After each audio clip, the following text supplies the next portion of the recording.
राम और श्याम मिलकर किसी काम को 2 दिनों में पूरा करते हैं और राम अकेला उसी काम को 3 दिन में पूरा करता है। बताएं श्याम अकेले उस काम को कितने दिनों में पूरा कर पाएगा। सुन रहा है? जब राम और श्याम किसी काम को करने जाता है तो उस काम को पूरा कंप्लीट करने में उन लोग को 2 दिन टाइम लगता है, 2 दिन में कंप्लीट कर देता है, ठीक है। और अगर वही काम राम अकेले करता है तो राम को 3 दिन लग जाता है। जब दोनों मिल के करता है तो 2 दिन, और अगर राम अकेले करता है तो 3 दिन। तो बताना है कि श्याम अगर उसी काम को अकेले करेगा तब कितना दिन। सुन रहा है ना?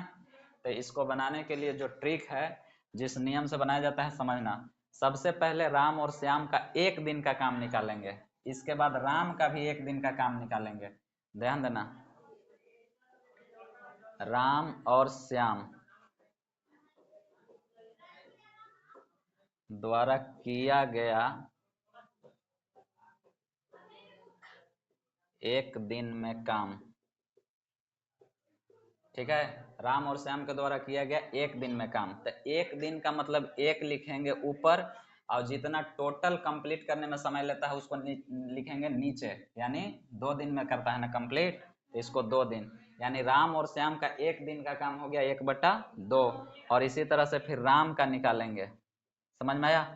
तो राम के लिए क्या, राम का भी 1 निकालना है, यानी 1 ऊपर, और राम टोटल कंप्लीट कितना दिन में करता है? 3 दिन में, तो 3 लिखेंगे नीचे।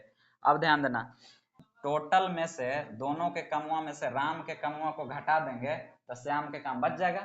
समझ में आ रहा है? तो हम क्या करेंगे, यहाँ 1/2 में से 1/3 को घटाएंगे, ये बन गया भिन्न का घटाव। अब इसका एलसीएम लेंगे, 2 और 3 का एलसीएम 6, 2 3 6, 3 1 का 3 हो जाएगा, माइनस 3 दूनी 6, 2 1 का 2, 3 में से 2 घटेगा, 1/6 आ जाएगा।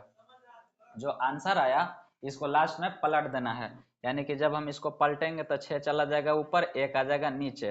तुम्हारा मर्जी 1 को हाइड कर सकता है, ठीक है। नीचे हर के रूप में अगर 1 रहता है तो उसको छुपा दिया जाता है, यानी कुल मिलाकर के इसका आंसर आया 6। तो जो 6 आया, यही आया क्या चीज, कि अगर श्याम अकेले करेगा तो उसको 6 दिन लगेगा। समझ में आया? दोनों मिल के कर रहा है तो 2 दिन, राम अकेले कर दे रहा है 3 दिन में, और अगर श्याम अकेले करेगा तो उसको लग जाएगा 6 दिन। इसका ऑप्शन मिल रहा है डी ऑप्शन, 6 दिन सही है।